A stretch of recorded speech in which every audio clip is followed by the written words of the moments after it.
Édition du 26 mars 2006. Et voici votre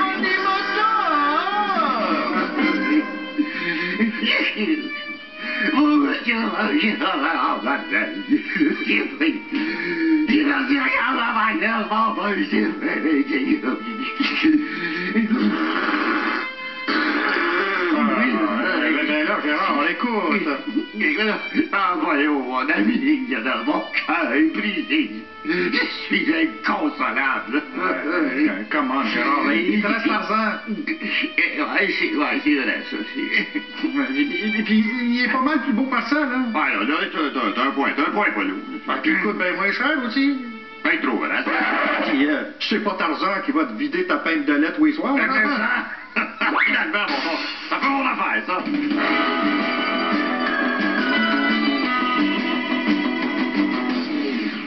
Scène provinciale. Pauline Marois a annoncé son retrait de la vie politique. Le chef du Parti québécois, M. André Baudelaire, dont on voit ici la mine défaite, a averti que d'autres départs suivront et que c'est normal. Et Dieu Créant la Flaque a mis la main sur la liste des prochaines personnes à quitter le parti. On regarde ça. Ben oui, mais c'est tout des vieux. Hey Gérard, tu sais quoi la différence entre un péquiste de moins de 40 ans et un péquiste en haut de 40 ans? C'est bon. Ben, en bas de 40 ans, c'est du bois clair, puis en haut de 40 ans, c'est du bois mort. Ah ouais, c'est bon ça. C'est bon. Le premier ministre Harper est allé encourager les troupes canadiennes en Afghanistan. On le rejoint en direct et Gérard. Qu'est-ce que c'est ça? Ben, as-tu vu l'entrevue de Harper avec Claude Charon? Mais non. Charon, il a parlé de sa bedaine. Bon, France, c'est pas très professionnel. Du grand TVA. Moi, je vais lui parler des vraies affaires au premier ministre. Parce que chez la Flaque, on a à cœur d'informer notre public. Monsieur Harper, bonsoir. Ah bon, ça va. Monsieur le premier ministre, à quelle évolution doit-on s'attendre dans les prochains mois en Afghanistan? Ah, je suis en train de vous dire que, parce que c'est vers pour l'avenir. D'accord. Ça pour l'Afghanistan, et c'est pour les Karzai. Oui, c'est... Ben, merci, Monsieur Harper, et vous l'avez appris à Et Dieu Créant la Flaque. Scène internationale.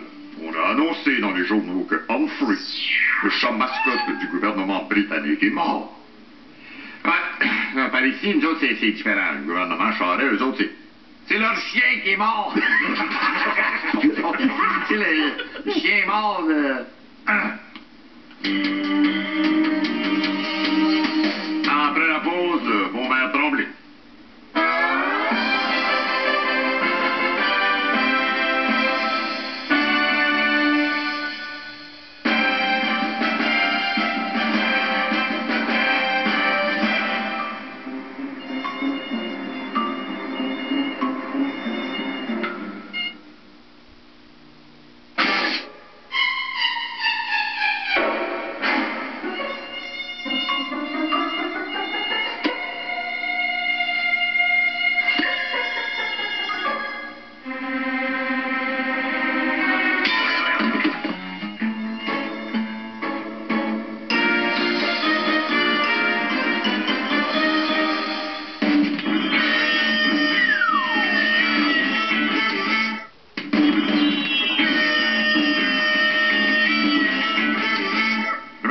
M. Tremblay a une réputation de bon gars.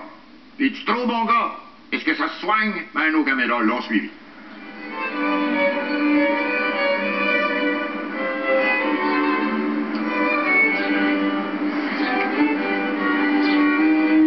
Excusez-moi, mon brave, mais en écrasant ici votre cigarette, vous venez d'enfreindre le règlement 738 sur la...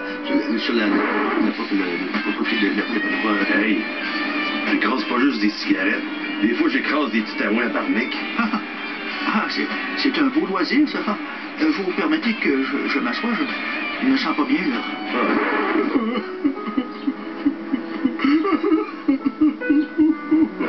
pleurer, monsieur le maire. J'aimerais ça avoir votre gabarit pour pouvoir faire peur au monde. Écoutez, quand vous avez parlé de ramener les Jeux olympiques à Montréal, je pense que vous avez fait peur à ben du monde. Merci, c'est gentil. Mais j'aimerais quand même ça être gros comme vous. Hey, je suis pas gros.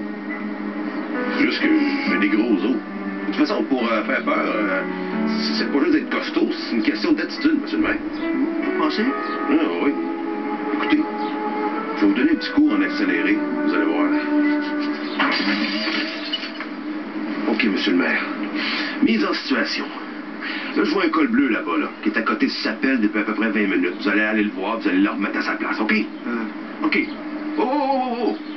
Vous allez faire ça comment, là? Je dirais, écoute, mon schnappant, ne ferais-tu pas preuve d'un peu de fainéantise, là?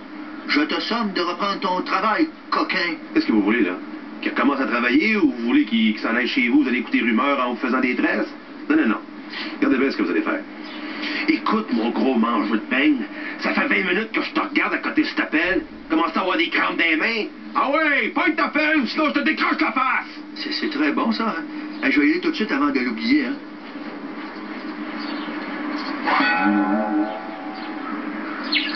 Il n'a pas semblé très réceptif, là.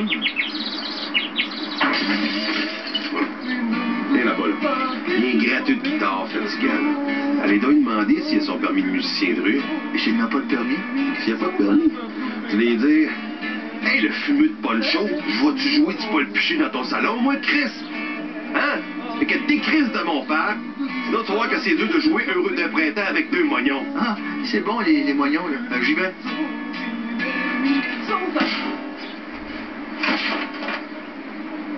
Il jouera plus. Oh. Là, ça marche pas du tout, là. Là, on va essayer d'affirmer votre autorité avec des citoyens un petit peu plus faciles à intimider, là. Vous voyez la vieille dame là-bas là, qui promène son chien sans laisse, là? Ah, la godine! Elle a enfreint l'article 721. OK. Non. Vous allez la voir. Vous allez dire: hey, mémé! Ta bébête à poil, si tu veux pas que j'y mette la main quelque part puis que je lave mon char avec, tu l'attaches, OK?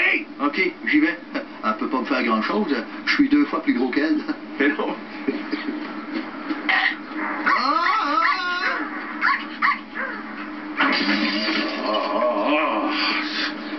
Il n'y a rien à faire avec vous, M. Tremblay. Vous avez l'agressivité d'un Tinky Winky qui veut faire des câlins. Il n'y a rien qui parvient à vous faire choquer, là. Réagissez! Grand flanc mou! Pas de colonne! Oh. J'abandonne. J'aurais dû voter pour Pierre Bourque. Pardon? Ah! Non! Non, mais il y a des limites à se faire insulter. Ça va faire! Tout ce que vous n'avez jamais su sur le sexe. C'est maintenant l'heure de notre ligne ouverte sur le sac. Et pour répondre à vos questions, un politicien des plus olé, j'en connais pas mal du sujet, Monsieur Stephen Harper. Bonsoir. Alors, on va prendre un premier appel. Oui, allô? Notre spécialiste du sexe vous écoute. Oui, on dirait que mon mari ne sait pas que j'ai un clitoris. Un quoi? Oui, bien sûr. Oui, vous savez, madame, l'orgasme est l'équivalent corporel de gagner plus de $10 avec un billet gratuit. Et c'est tout à fait naturel. Tous les animaux en ont. Par exemple, le bœuf peut avoir un orgasme d'une durée de 30 minutes. Wow! Imagine un bœuf qui achète des gratuits. Le meilleur moyen de l'expliquer, c'est un dessin. Ah, il est le fun. N'est-ce pas sensuel? J'imagine mon épouse comme cela, et ça me donne tout un feeling. L'appareil génital de la femme est un véritable temple du plaisir. Et à l'entrée, il y a le piton de l'orgasme. Ah ouais? C'est ici que l'homme place son petit tour dans la tanière, ou son bâton dans la force-école, son message dans le biscuit chinois, son crayon dans l'aiguisoir, ou son... Ça va être correct, M. Harper, vous pouvez vous rasseoir, là. On va prendre un autre appel. Oui, hello? Monsieur Harper, un homme normal, c'est capable de faire l'amour combien de fois de suite, ça? Bonne question. Je ne peux pas me vanter, mais moi, je l'ai déjà fait 4 fois de suite. Ah ouais? Oui, une fois au printemps, une fois l'été, une fois l'automne et une fois l'hiver. T'es bonne, pourtant. Ce n'est pas une blague. On prend M. Harper. Mon conjoint et moi... Ah, vous voulez dire votre conjointe? Non, mon conjoint. Alors, le problème... Ah, moi, les farceurs qui appellent juste pour dire des niaiseries. Ah, un autre appel, oui? Bon, moi, je suis prêt à faire n'importe quoi pour combler ma femme, même des préliminaires, hein. Mais là, elle me demande des caresses sur ses zones érogènes, là. C'est où, ça? Les zones érogènes de la femme sont situées ici, ici, ici, et même là. Voilà. Faites la même chose que moi à la maison et votre femme va aimer ça. Avec une baguette? Évidemment. Wow, c'était une bête de sexe. Ah, ça m'arrive de toucher avec les mains, vous savez, mais toujours avec un gant vaisselle. Bon, ben, je pense qu'on a atteint notre quota de libido pour aujourd'hui, là, fait que merci, M. Harper, de tous ces bons conseils. Restons de beaux dimanches. Rock and roll! Bon, quel espoir de la musique classique. Bon temps.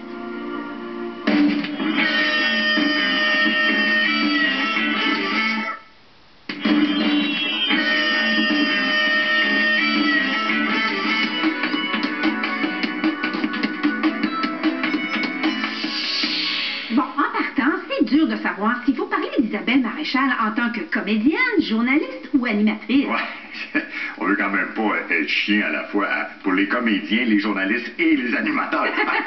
Bon, non. En fait, Isabelle Maréchal se compare à un couteau suisse. Elle peut faire plein de choses différentes, mais pas très très bien, puis finalement, ça prend juste quand t'es mal pris. Isabelle Maréchal est née en Bourgogne, en France. Juste ça, ça explique déjà un paquet d'affaires. Ouais, au moins, on s'est vengé, puis on les a envoyés Rock Voisine puis Linda Lemay. Elle a commencé à être connue grâce à sa participation à l'émission La fin du monde est à 7 heures. Elle y tenait le rôle de celle qui n'était pas Marc Labrèche, ni Jean-René Dufort, ni Patrick Masbourian, ni Bruno Blanchet. Ah, OK, ah oui, je la place, là. Ah oui, c'est... Après, elle est devenue co-animatrice aux Copines d'abord. Ouais, ça c'est les 4 filles qui parlent tout en même temps, là. Exactement. OK. Ensuite, traversant une mauvaise passe, elle a dû se résigner à faire de la radio. C'est cassé la sac dehors et elle les poursuit pour 300 000 $. Mais elle songe à abandonner ses poursuites là, depuis qu'elle a constaté que les caméras sont pas admises en cours. Ah, ça, c'est pas Ben fun, oui. Entre-temps, Isabelle anime aussi l'émission Isabelle autour du monde à TV5, où elle nous montre qu'elle peut nous énerver dans plusieurs pays. En 2004, Isabelle Maréchal a été payée 80 000 tomates par le gouvernement libéral pour animer des forums régionaux sur le thème « Briller parmi les meilleurs ». Elle en a profité pour têter M. Charest en se trouvant des points communs avec lui. On est vraiment prête à tout, hein. Et Isabelle tient aussi le rôle d'une fille hyper opportuniste dans Virginie. Hein? Je me demande bien, moi, ça serait qu'ils ont pensé à elle. Ben oui, hein. À ceux qui la traitent d'opportuniste, Isabelle répond toujours « Ah, c'est pas vrai! » Et en passant, si vous avez besoin d'une fille opportuniste, là, je vous laisse mon numéro. Non, mais quand elle veut obtenir un contrat, elle recule devant rien. On la voit ici la journée où elle a auditionné pour être sur les minables galas de Love Story. Ah, bon temps! Ah, puis en plus, vous le voyez pas, là, mais elle s'est grugée une patte. Aïe, aïe, Côté personnalité, Isabelle Maréchal a une opinion bien arrêtée sur tout et sur rien. En fait, surtout sur rien.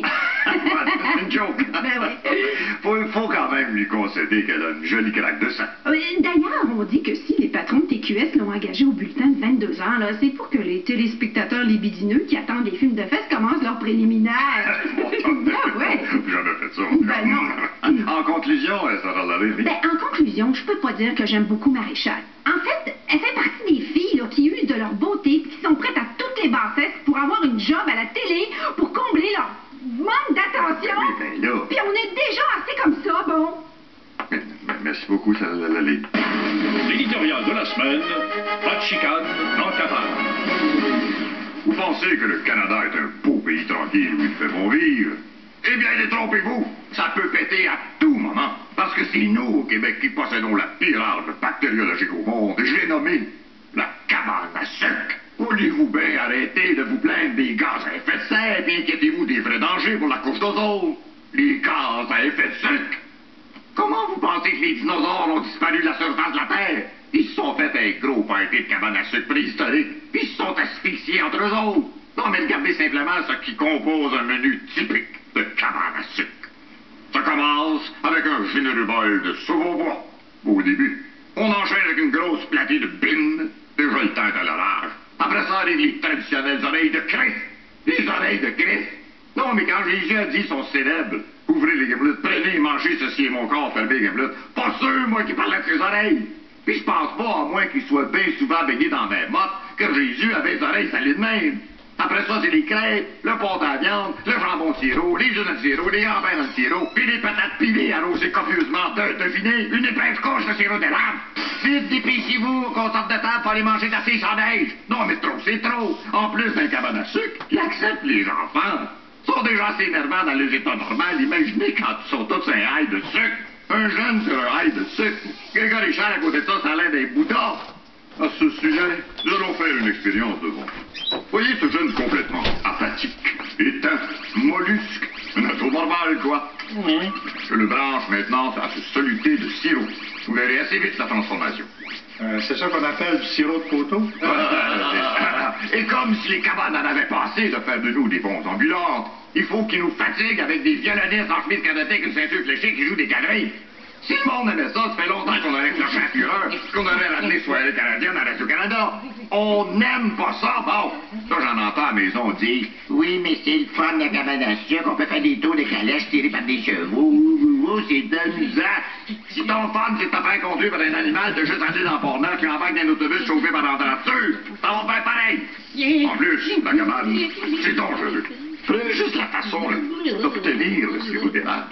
Hey, il en retard, il est misérable, il s'accroche. Pas rien après pour ramasser de l'eau d'érable. Pas de couvert, rien, puis en bas, on laisse ça là 4-5 jours, personne ne peut checker. Et vous buvez ça. Ouais, un petit défi pour vous autres. Allez vous faire couler un verre d'eau. Mettez-le sur la galerie, puis allez le boire jeudi matin, puis on s'en reparle, OK? Sur ce, bonsoir, restez là jusqu'à la semaine prochaine. Pascal! Ah, vous voyez ce que ça fait, le sirop, là?